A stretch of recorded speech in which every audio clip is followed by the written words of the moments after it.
Alrighty, y'all. Hello. We're going to be taking a look at things Americans get wrong about Europe. This might be a little different than some videos we've seen before. Kind of looking forward to this. It's from a channel called Living Ironically in Europe. Looks like an awesome channel.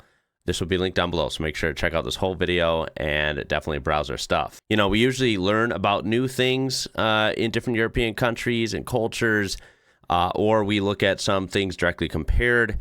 This is kind of a different spin. Things Americans straight up get wrong, right? And I want to see if any of these apply to me and what we exactly get wrong about what is said here and maybe why that is. Let's go ahead and jump straight in. Here we go. For the longest time, Europe has been held by many Americans as this vastly superior promised land and an example to Republicans on how to run social policies. And me, as a pretentious, fart-sniffing European myself, I'm here to tell you, my dear American friend, that you are wrong, as Europe is much more different than what many over the seas will lead you to believe. So here's a video on all the things Americans get wrong about Europe. One of the biggest arguments I hear about Europe being propagated by smug Europeans with an EU flag as their profile picture on Twitter, or American leftists that gag at the mere mentioning of the word America, is that Europe is super walkable and a wonderland that made the car obsolete, and we all live in a car-free utopia and happily ride the super cheap and affordable and plentiful public transportation. Does the American children really have to wake up at 6:30 for school in day? Here in Sweden, the children are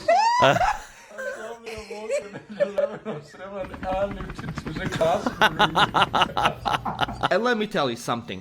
That is not really the case. To be fair, Europe certainly is more walkable and less car-friendly than America. And Europeans absolutely have more public transportation options and utilize public transport more than Americans. There's no arguing with that. However, many European states, Western and Eastern alike, still rely on using cars quite frequently. Many European cities are quite large and densely populated. As a result, using public transportation becomes quite uncomfortable as there are so many people packed together. Thus, many opt out to... see, when I see that crowded stuff, it's like, I'd rather be in my own car. And I know that's not like that everywhere either, but there could be good and bad with both purchase ways. A car and use it to get around the city. Hey, Mercedes! Oh my God. What the hell? So, many renowned... Okay, so I think I'm going to like this video. This is something different for sure, because it's saying, look, there are a lot of things that are very interesting about both the, North America and Europe as a whole, especially when we consider the U.S. versus certain countries in Europe. There might be some things America does better, or the United States rather. Of course, there's many things I've learned that European countries tend to do better, and it's very fun and eye-opening and educational for me to see, right? Something I'm used to done in a completely different way, and usually in a better way. It is very fun. Like I said, it's very cool, but it's not perfect, right? I've never pretended that. I know most people are reasonable and don't think that either. While many things may be done better in certain places than others, it doesn't mean that Europe as a whole is some heavenly utopia that's just perfect. Of course not, right? That would be completely ridiculous and naive to think. And I have never thought that for a second. I've been shown many humiliating, American traits, but, I try and think of it as it's not true all the time. And of course, think of it in an educational, constructive way. Think of it like this. There are people in the U.S. that don't depend on a car. There are people that live in downtown Chicago or downtown New York City that don't even own a car. They don't own a car. They're never in a car unless they take a taxi maybe. Otherwise, they're walking everywhere. That is true, and they're Americans. Just like there's probably people all over in random European countries that barely even touch trains, trams, or they barely walk anywhere. They have to take a car to go most places. You see, those are polar opposites of what we're usually thinking, but it could be true for either one. Now, the difference is the big cities that are super walkable in only small areas, may I add, are few and far between in the U.S., while most major cities you would see on the map are probably pretty walkable in European countries, more per capita than here. European cities such as London, Paris, Rome, Athens, and Istanbul, and anywhere else you can think of that has a population of over 1 million. Look at that traffic. Hell, even 500,000 are renowned for having horrendous and congested traffic. Jeez, let's see. See, I wouldn't have even thought of that. I've seen traffic in Italy in a couple places and in France, and it blew my mind. I was like, whoa, that looks hectic and chaotic. Anywhere else you can think of that has a Istanbul, Turkey, look at that. Whoa, there's people on foot. What the hell's going on? That is crazy.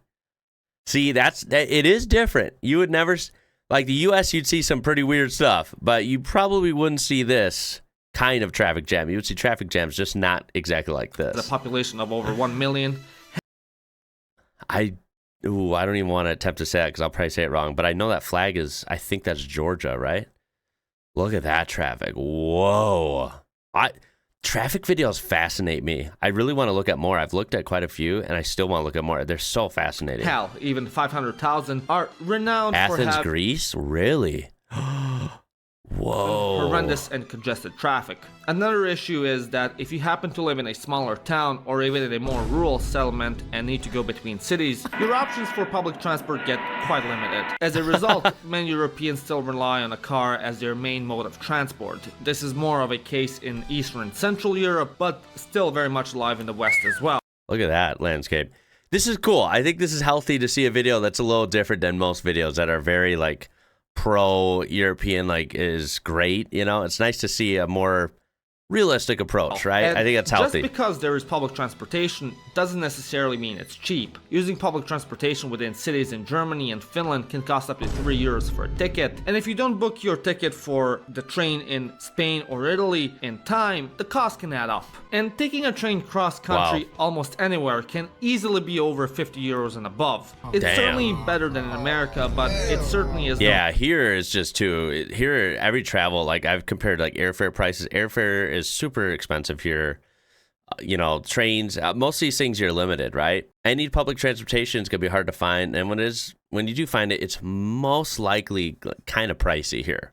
So I still feel like we would lose out on that. Jestem chirurgiem. One of the more annoying aspects of American politics is this insistence on the American far left that America should be like Europe and utilize free healthcare. First of all, our healthcare isn't free. Europeans, no matter the country we live in, have substantially larger taxes than those in America. A lot of this tax. I don't know. I do want to do a video where we compare taxes. I wouldn't be so sure. Anyone that thinks taxes are low in the U.S., I don't know if anyone even thinks that, but I know some people here think that. I've crunched some numbers. Let me just tell you, when I go to my tax appointment, we do not have low taxes. We do not. And the problem is our taxes are higher than I guess some people might think. And unfortunately, it seems like you don't see the taxes go anywhere. It feels like the taxes aren't benefiting you. That's the problem.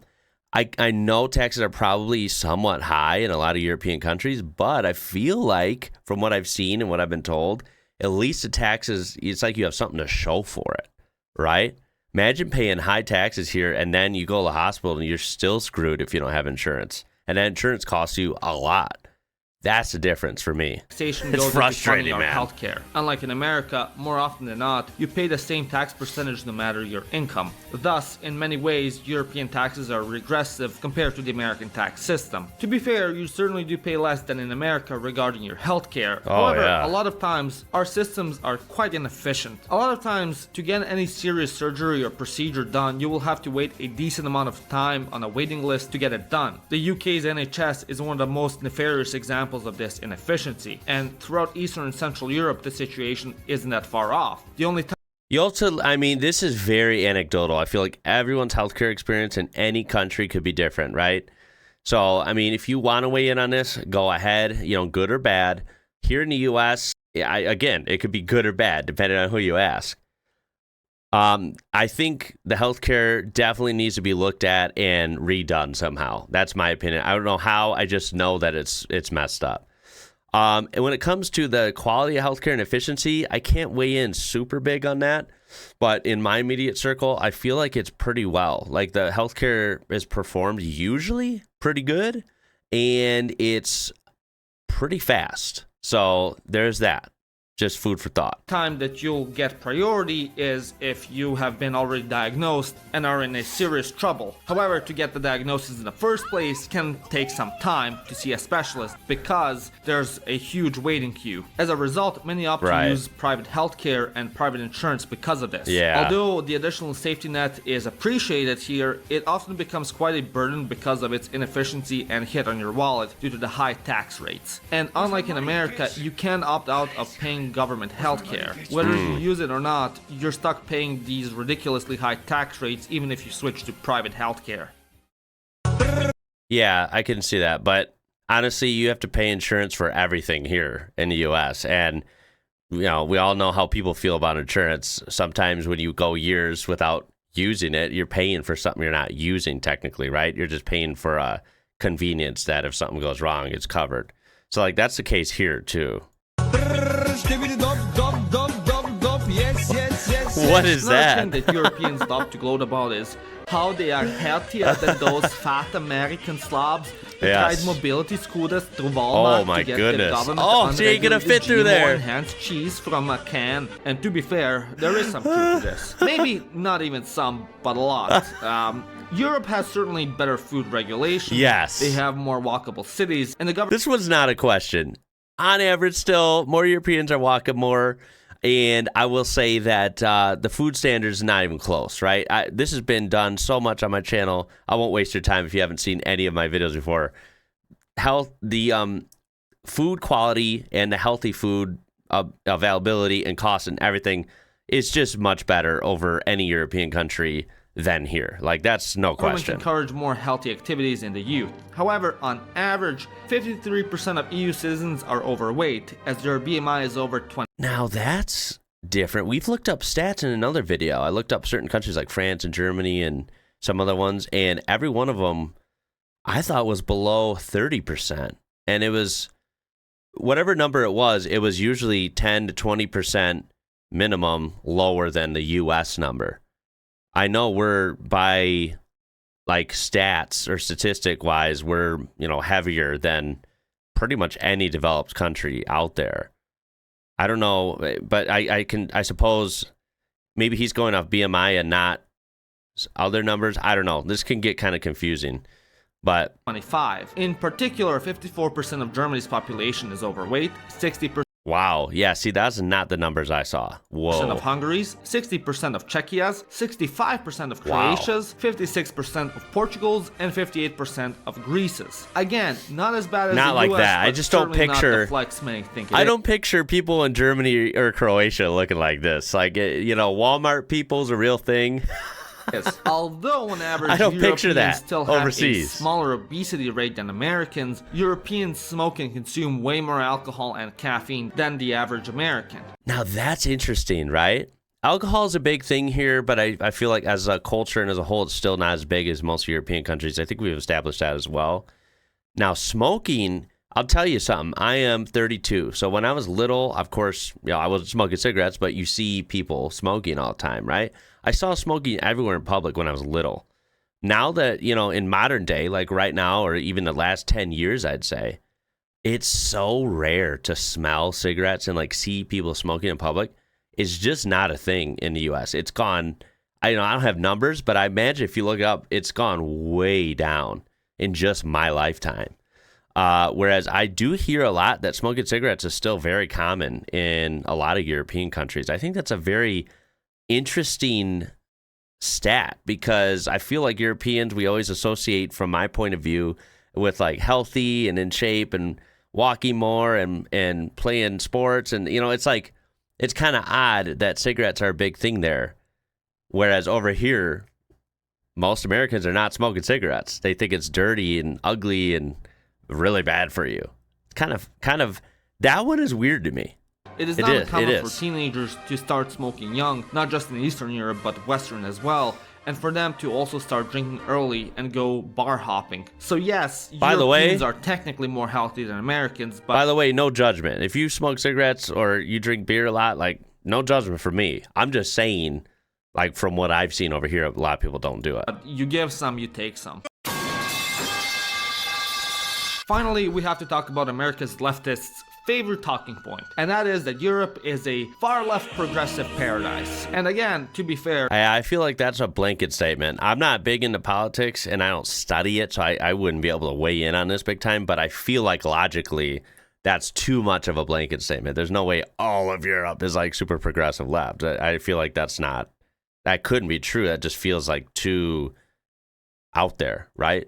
European states are more akin to the classic welfare state model. However, they are not socialist or super left, the way American politicians such as Bernie Sanders claim. Many European states have extremely business-friendly laws, despite their high taxes. Sanders, when he praised the socialist system of the Scandinavian countries, actually warranted a response from the Danish government, which proclaimed that they are a free market economy and not a socialist one, like he claimed. Private enterprise is encouraged, and many hate to be referred to as socialists, especially in Eastern Europe. Although many nations are LGBT friendly, the average European is arguably more socially conservative than your average American, especially concerning trans rights. For example, Ireland technically only legalized divorce in 1996, and Switzerland fully ratified women's suffrage in 1990. Of course, the big cities are extremely progressive, just like any city on the American coast, yet Europeans in general are still more suspicious of immigrants and foreigners than Americans. It is also quite difficult for immigrants to be accepted by the population. Assimilation culture in Europe is more lacking than America, and many immigrants whose families have been here for generations are still regarded as outsiders, be it for the factors of their own making or the factors outside of their control. I mean, just ask the average European what he thinks about the gypsies and you'll know what I'm talking about.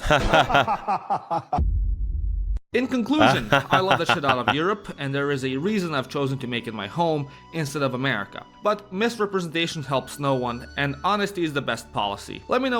That's a cool video. Look, you got to have different point of views, and especially can't be like glazing something up all the time, right? It's got to be some sort of middle ground, and there's always good things and, not so great things about anywhere. So this is kind of cool. Kind of a different perspective than we usually see in a lot of these videos. So this was actually really, really good. I'm definitely going to be checking out this channel in my own time. So use the link down there and check him out. That was cool. Yeah, very educational, fun to get a different perspective and kind of a more realistic take on some big topics that we hear about a lot. Overall, a lot of it remains true. Like overall, healthcare is less of a scare in European countries. You don't fear going bankrupt and getting an ambulance ride and stuff like that. So I get it. A lot of it still stands true. More people drive cars than people think probably in European countries. But it doesn't mean that it's still not more walkable and has better public transport. I mean, of course it does. Like when we looked at the high-speed trains in Europe, like we don't have that here, right? Anyone that claims we do, we just don't. So like there's still a lot of truths, but it's cool to see a more realistic, perception and not have it so warped all the time. I thought that was really fun. I feel like this is going to be a good video for comments. So if, you agree and want to add to some of these points, tell me down below. Maybe you still disagree with some of these. That's totally okay as well. I'd love to hear about it. I hope your weekend was awesome, and let's hope for another awesome week. I can't believe it's almost the end of the year. I think that's crazy. Has your year flown by? Mine certainly has. I feel like we're still in summer. We're not. That's going to be it for this one. My name is Ian. You're watching IWrocker, and until next time, y'all, catch you later.